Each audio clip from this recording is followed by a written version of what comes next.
So there is this YouTube channel called Akshon Esports, and essentially what they are this company, they are this YouTube channel. I don't actually know if it's a company, but it's this YouTube channel. They have 211,000 subscribers, and they make a lot of videos on esports, Overwatch, fighting game, why does FIFA struggle to succeed as an esport, you name it. They actually cover a lot of good stuff, both in Overwatch and also other games. And they recently made a video saying, what is poking? Get better at DPS, Overwatch Essentials. And this type of video is completely wrong. It's not just wrong, and I'm making this video, one, to hopefully correct the video so people don't learn bad habits and try and understand the game in the wrong way, which is what this video teaches people. And also, I make this video to hopefully see, because this video has 58,000 subscribers in one day after making it, and overwhelmingly positive like ratio. I think there's like 60 people disliking it or something like that, right? Which is what always happens on YouTube. No matter what you make the best video ever, and there will still be people disliking it, right? But is this something that people in the community don't normally spot? And that's what I would really like to know, and help you guys telling me in the comment section. Do you spot the mistakes in this video and why this video is wrong? And again, hopefully we can correct the misinformation that is being shared in this video. Hello, my beautiful and lovely gamers. My name is Jonal. Again, no ill intent toward Akshon Esports. They make some of the best videos that I watch. I watch a lot on. I love their content so much. I watch videos on fighting games that I don't even play, because I don't play fighting games. I generally think that the stuff that they make is really, really good, both thumbnail wise, as a YouTube creator recognizing another YouTube creator, but also generally just their video content. Please don't go and drop any hate. Don't go and harass them. But as somebody that has worked in contenders, that private coaches still, that have worked with some of the best teams in Europe and some in the Pacific region, again, I really dislike when I see this type of misinformation. And again, I'm incredibly curious, do you guys also spot the misinformation itself? Again, there are 3 examples here that I want to go over that they cover in this video, which is completely wrong. And I will try to go over them as fast as possible. I have the replay viewer, so I can show you guys the real context of the scenarios, which I just think is misleading.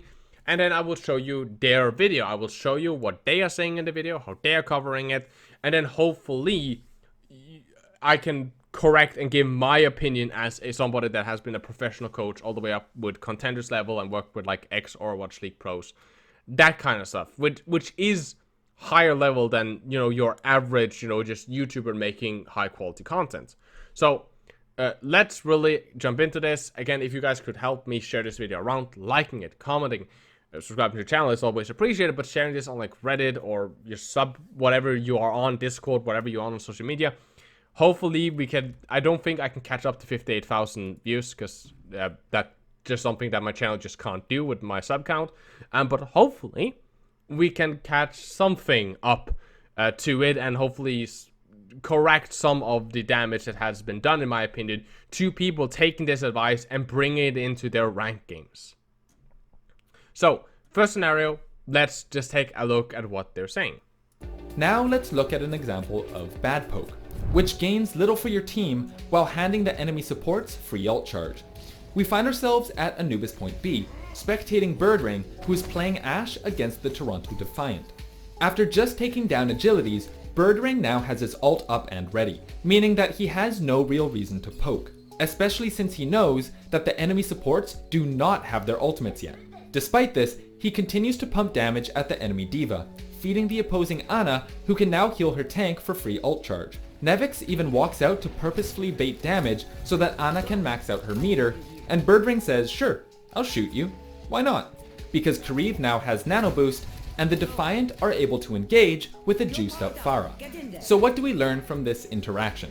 Well, when you already have your ultimate ability, pumping damage into tanks can be more of a hindrance than a help. You aren't going to one-shot a D.Va, so why chip into their health pool and give the enemy supports a chance to bolster their ult economy? Sometimes, it's better to just play the clock. Okay, so let's talk about that. And let me actually bring up the replay version of what actually happened here. Okay, so to give you some context, the Gladiators just managed to stop the Defiant snowball push. As you can see here, they captured pretty good percentage, but they managed to stop it. Birdring has Bob. The opposing side doesn't really have anything, but as previously said, Cruz is 34%, Karib is 82%, right? They have EMP, they have Barrage, right? They are getting close to, well, they're actually pretty far away from their tangles, right? And then the Gladiators have a couple of their own, right? This is fairly even fight. Now, what he is saying is, why is Birdring poking now, right? Because when you're poking here, then you're just, feeding Karib faster nano. And so, this is one of those things that is actually kind of difficult to know if you haven't played like high elo scrims yourself or spectated and watched them. Why do we poke at this stage? Now you might actually have the answer already, and the answer is you're denying space. You're applying pressure to the opposing side and draining their resources. But yes, you are feeding them ult charge a little bit faster, but that is greatly outweighed by denying them the space. Why is that? Now you probably already know why this is, why denying them space this early is why denying them space in general for pushing into your territory so they can set up their goddamn dive on us. Why that is good. Why it's good that we have our dive tank far forward, right? We can't just I can't just let my Winston stand here and then the D.Va to walk up and chase him away because Birdring is not supposed to get any more ult charge. If I see tanks trying to push in here, I, as a defender, does not know if he's just pushing up just because, or if he's pushing up to claim space. And he's actually doing both. Yes, he's by proxy giving ult charge to Karib, and the Defiant will wait for Karib to get that. But if Nevix is just allowed to walk up, then he will walk up and secure some space. If he's just allowed to stand here and hold this high ground, then the monkey can't be here, the monkey can't be there, and the monkey can't be here. Meaning you're forcing this monkey super far back because you're putting a D.Va here. And of course, again, Birdring doesn't want to poke the D.Va because he doesn't want to feed ult charge, right? Now the engage hasn't happened. You're just putting one tank further up to claim some space, forcing their tank back so he doesn't hold it anymore. And that's a huge thing in high elo. And therefore, it's incredibly important that Birdring does what he does, that he pokes. And if we watch how this looks from his point of view, right? He applies some damage. He tried to snipe the head of their Ana with a damage which can actually one-tug and get a ping. He sees a D.Va, he just shoots him. Okay, he doesn't think too much about it. It's fine. If not, then Karib will just walk up and start poking our tanks and deny our space, right? Or they will just force a trade with their tanks, once again giving Karib ult charge. So either way, he will get the ult charge. So it's much better that we sink damage in, draw out a little bit of matrix, force, make sure that he can't claim space for free. Make sure that as soon as they advance into our territory, we immediately apply pressure. No questions asked. You are taking damage. Give healing resources to the tank, not to the DPS. Burn your matrix. Hopefully burn your bubble. Give some of that space away. Make you weak, so space, like for example, if Nevix gets slow and takes a lot of free damage, space can go up and trade. And now that there's no way, even with a pocket, that Nevix will win this trade resource wise, right? And we also can heal our D.Va. We can also heal space, but because we have Birdring all constantly applying pressure to Nevix, it's difficult for Nevix to push up with full health, with full matrix. And that's the goal of this point. So it doesn't matter that he's giving ult charge, because in the bigger picture, it's not important. Look at this. Look at how Nevix is pushing up, and together with Logix, he's applying pressure to Quester and forcing Quester back. And now the Tracer can't play on right side, and he's just pushing up here. And ideally, if, for example, Birdring still wasn't main, right, then you could apply a lot of pressure to space to force him out of this, right? Maybe allowing Questa to stay, or at least be a little bit more aggro, right? And again, notice this, the D.Va just keeps advancing, keeps claiming space with the Sombra. We don't want him here, right? Space goes, the D.Va takes a good amount of damage, no more armor. We send up our our D.Va to this high ground to take it from them.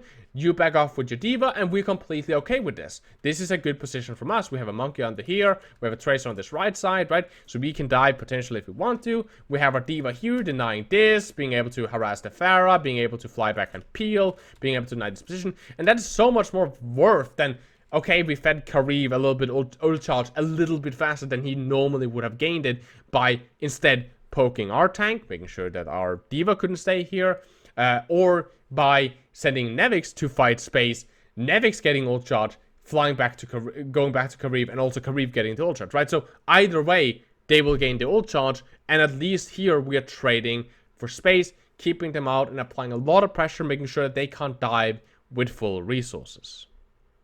And by the way, the Gladiator shut down the Nanofire that dives, which was not shown in the video. Just a nice little point to point out. Now, this next video is why nobody follows up. Like, this is essentially teaching people, don't follow up on your tanks, don't follow up on your DPSs, and be very toxic. Like, if your DPS die, it's probably him just poking and fuck him, right? That's just him feeding the game. And it's such a bad way of teaching the community what is going on in pro play and how the game should be played.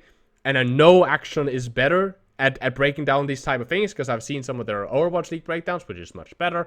So let's take a look at that, because that's a spicy one. Form of poking, which can basically be defined as a form of throwing the game. Only a minute into the match between the Valiant and the Fusion, Shaxx is looking for any opportunity to boost his ult percentage fast, hoping to get ahead of Ivy in the race to pressing Q first. For Reaper, this usually means getting up in the enemy's business and getting out safely, or taking down one or two with you. As the teams clash, the enemy D.Va is getting some big DMs on anyone Shaxx is interested in, which is seriously impeding Shaxx's ability to get any meaningful ult charge, and he plateaus at around 60. Ivy, on the other hand, is already at 90. In an act of desperation, Shaxx burns his entire Wraith form and materializes inside the enemy team, and is immediately blown to pieces. What started as poking quickly turned into feeding as he overextended and died for it. Now his ult production has completely halted and his team is down a player. Here's another example. Okay, if you're like me, I got mad when I watched that. Again, because one, you're trash talking a player that did something completely different than what you're saying, and it's a complete lie of what's going on in the scenario, and a complete misrepresentation. Let me show you what happens in the match, which they don't show you. This is the Valiant, this is Fusion. Fusion's defending the point, Valiant is attacking, they have dive versus dive. Very fun, both is running Reaper. Okay, so again, poking defines as, okay, you know, we're taking some pop shots at you, we're dealing a little bit here of damage, right? I'm getting some ult shots, which is always nice, and again, as I explained previously, I'm denying you space. I'm drawing out your resources. If you're the attacker, I'm making sure you don't have Matrix, Booster, Anonade, Moira Healing Dust, you kind of name it, right? You don't have those abilities left, or you don't have health, or you don't have something, right? You're losing something, your shield, whatever, and I'm getting ult shots, which is also very important, but currently it's just besides the point a little bit. Now we play it forward. So the tanks are pushing up, right? They're claiming the point. You can see how the Valiant is kind of backing off a little bit here, right? We're slowly but surely pushing the point, right? We have fucking Rain being a memer in the back line, right? Both bubbles comes down, and now they're trading for space. This is no longer poking. Now we're just, now this is a fight over this part of the map. That's what we're doing here. Who can get the more damage in? Who can get the most healing in? That is what we're fighting for here. Okay? We're not fighting. There's no poking anymore. The poking is done. This is a fight. We're trying to claim space here. So we're not poking anymore. We can get frags here if we can. If not, then we're trying to just take all the resources away from them while not losing too many of our own. Keep on playing it. They keep playing, right? The D.Va flies in, pushes everybody back, which is really nice, right? Both bubbles go down, right? And it ends up in a scenario like this, right? You can see here that the Valiant has gotten kind of what they wanted, and now they will consolidate into a really good position. This one. Okay? Notice this. You have your divers here with your tanks who needs a lot of healing, right? You have the Sombra on the point, pretty far back, where she can get some this is kind of poking, right? Harassing, applying some pressure, right? Building up her EMP. But also, again, drawing some health here, forcing out some of the Moira dust over here, right? Which is really, really important, right? Maybe getting a little bit of Matrix out, which would be nice, right? Because then, you know, if we engage and she doesn't have full Matrix, you know, that's just a plus for us, right? We're just doing that. And meanwhile, we're just trying to keep them as low as humanly possible while we are gaining ticks. So if we can keep them low while gaining ticks and without losing too much of our own health, that's great, right? We play it out. Notice where Shaxx is positioned. He's positioned here. You push the tanks, two DPSs collapse. You push the DPS, they disengage because you can't kill any of these, and then the tanks engage, right? You can't. It's difficult for the fusion to advance, like where they're gonna advance, right? Where they're gonna push. It's very difficult for the fusion to do anything here, right? It's a louder ways to play it, and they're gonna play it really nicely, but this is a relatively difficult position for them to play for, right? And again, now it's kind of harassment, right? You can see the Moira is doing some stuff, and the Lucio is doing some stuff, right? And again, the Lucio is doing the exact same thing, right? He's poking, right? He's applying damage, trying to poke down the monkey, trying to build up his sound barrier, but again, also just trying to keep these guys low, so the monkey has to dive with low health, right? Force out Matrix, force out healing dust, you name it, right? Right? They, for example, here, the Sombra has to go for a health pack. The tanks are gonna engage from the side of the Valiant, right? You're gonna have your monkey here, right? He's gonna go in, get pushed back and hacked by the D.Va, so that fucked up. Shaxx is gonna push as well, right? Because your tank dived. So logically, you follow. You have a Matrix here, right? Shaxx is gonna go pretty deep here and try to get as much damage in as possible. Why? Because what happens now, when this is the scenario, if they back off? The fusion hasn't lost any resources. They have full health. They have their jump, their bubbles, their matrix, their translocators, their waveforms, their speeds, their everything. If there's no damage traded here, the fusion will turn on your team and it will just fuck them up because your monkey is slow, your healer's over here pocketing him, your two people are in the front line trying to do whatever, you can easily force out waveform, and now the opposing side has so few resources to play with that you just lose. Okay? So Shaxx is doing his job as a Reaper, trying to see if he can burn some damage into him. He's not chasing ult charge. He doesn't care. It's not the point. The point is just to draw out resources. Ult charge is a byproduct of that. You gain ult charge by dealing damage. He's trying to deal as much damage, not because he's poking, but because if not, then this is fucking lost. Okay? And they try to do an opportunity, so of course he's going to try to capitalize on that opportunity. Now then the Matrix happens. He waveforms out. We coalescing. Okay, good. Coalescing. Great. Bubble comes down. Again, we're kind of still struggling, but notice here, now we have like some tanks up here. Okay, we have coalescent, that's some good damage. Let's see if we can capitalize on that. Break the bubble, force some Matrix. We have our bubble down. This is actually now in the favor of the Valiant, right? We have our bubble down. They don't have theirs. We hack their monkey. He's kind of low. The only thing is, of course, we're struggling here. And we have coalescence also. Hopefully we can get some stuff. Right now you can see stuff like here. We have a Sombra that's applying pressure from this different angle. Note that for the last fucking example. And we keep on playing it. We keep playing. D.Va flies up to try to dislodge the Sombra, right? The enemy team keeps fighting. Coalescence comes out. Sombra translocates. Right now, this is already fucked, because you can see what the Sombra is about to do. She's almost have her. Her EMP, and this is kind of where, as to quote the video, in a fit of desperation. In a fit of desperation, he's going in for ult charge. He's not going in for ult charge. He's going in again because look at this scenario. You're losing.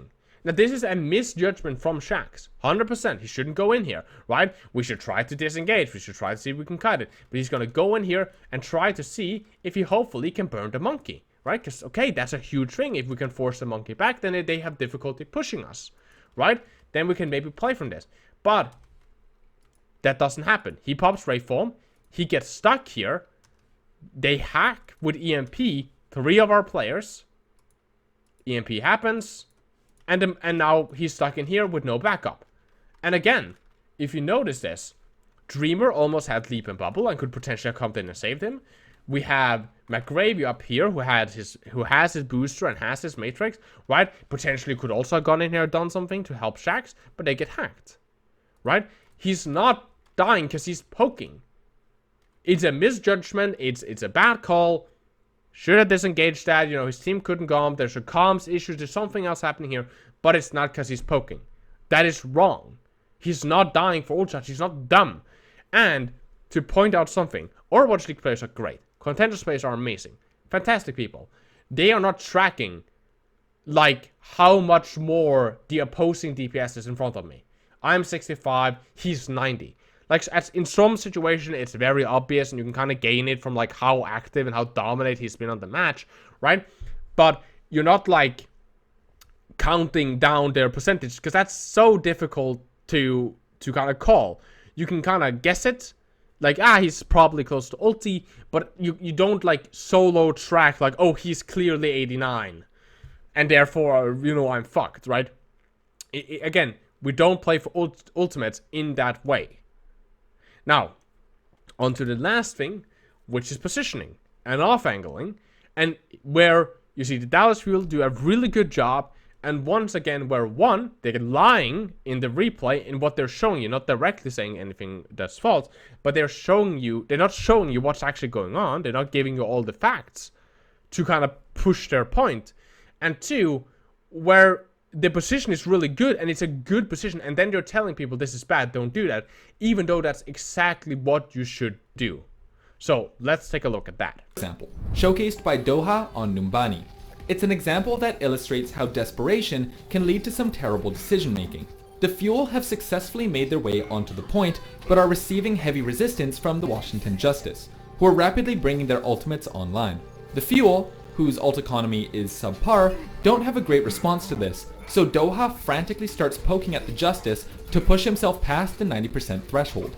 Unfortunately, he does so from an off angle where he is completely separated from the rest of his team.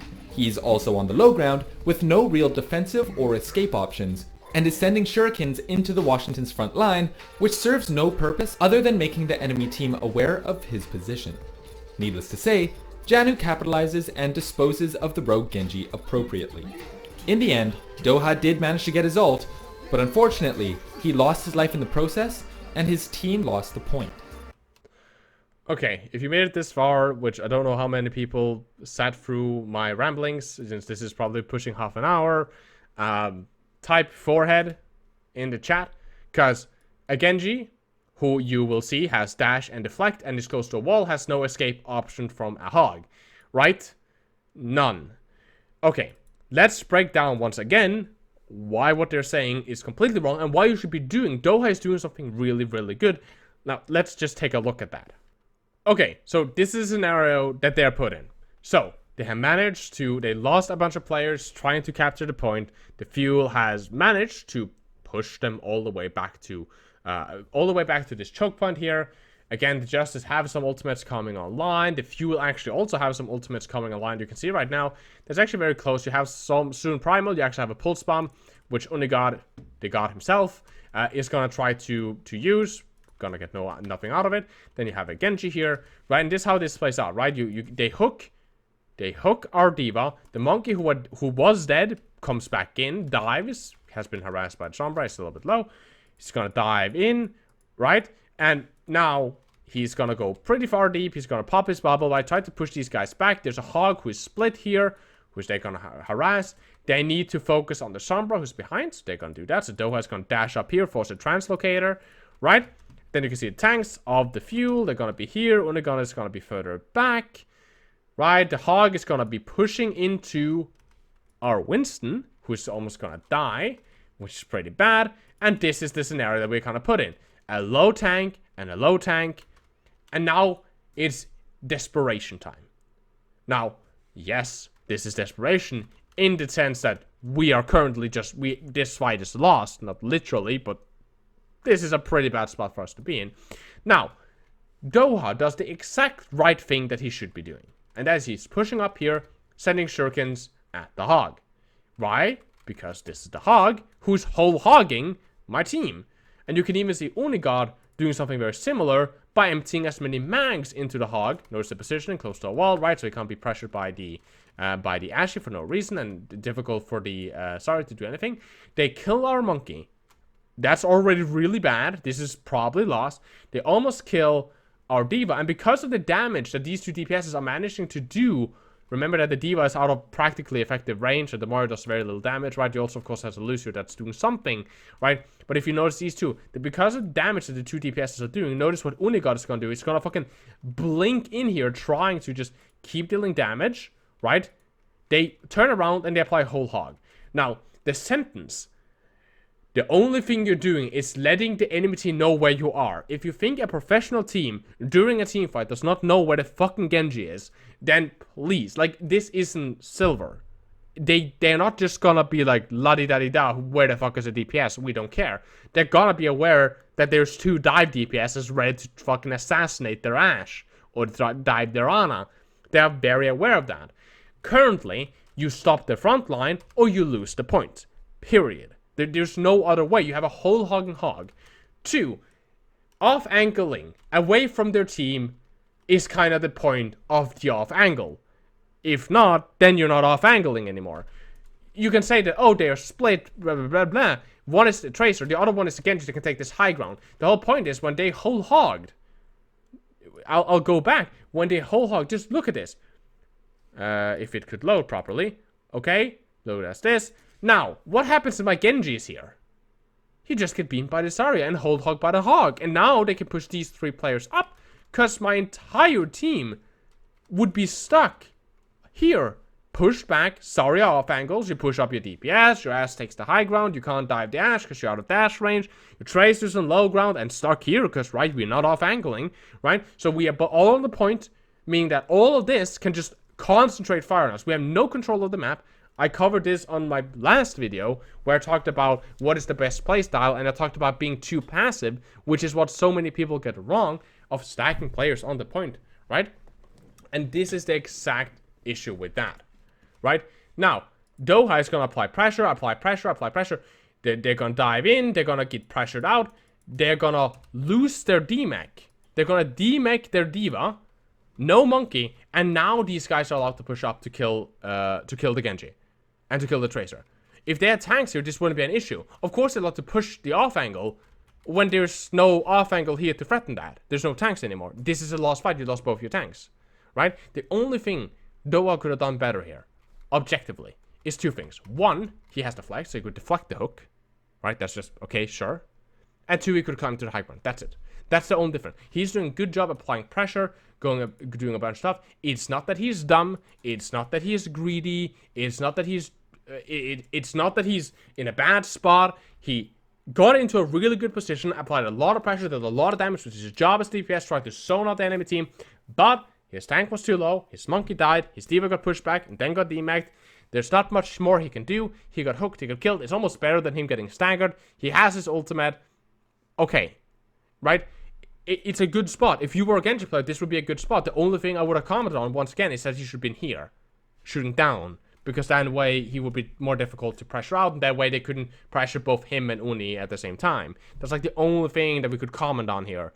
That would be like valid critique, but then again, Dynamite to high ground with the Ashe pocket, right? At this point, you're down so many resources that it's lost either way. But that could have been like the one better thing he could have done. And of course, deflected. The position was good. He had deflect, he had dash, he could wall climb. He was good. He got hooked, he died, the team fight was lost.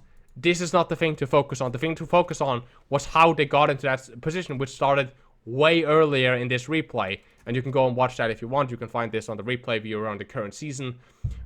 That's this video. This is a long video. I spent a long time on making it. I tried to get this down into a format where I felt it was fair to Akshon, where I didn't take their words out of context, but at the same time showed you guys what actually happened in the games and hopefully gave some of my insight. Please, again, if you made it this far, type weeb down in the comment section and I'll know who made it to the Genji part and to the end of the video. Like, comment, and please help share this around. There's no way I'm gonna outshine 50 fucking thousand views in a day, but if we could hopefully help share knowledge about this game and hopefully counteract some of the stuff that's done here, which again is teaching people definitely the wrong things about the game, which in my opinion is harmful to how the players are, or how the players play the game and how they interact with this. And that is greatly appreciated, guys. Once again, like, comment, subscribe, my Discord, Twitter, Twitch, link down in the description. If you want to rank up, improve, and get better game, you can hire me as a private coach. It's 50 euros for a 2 our session. Please don't send any hate to Akshon. They make great content both on Overwatch and other games. I'm a big fan of their channel. So please don't send any hate their way. Please don't do anything like that. It's just, in my opinion, some writer or some act or whatever happened here, whatever analyst they had on this, if they even had that, greatly misinterpreted the game, which is again understandable because he's not a sweaty no-lifer like me, who has coached thousands of hours in this game and has worked, like, really grinded hard to know the game in and out. As always, please take care of yourselves, stay positive, the vaccine is coming, just hold out a little bit longer, remember to wash your hands, all that good stuff. But of course, while it's important there, take care of others, remember, dude, please do take care of yourself. My name is Jonal, and you guys keep the enemy in your crosshair.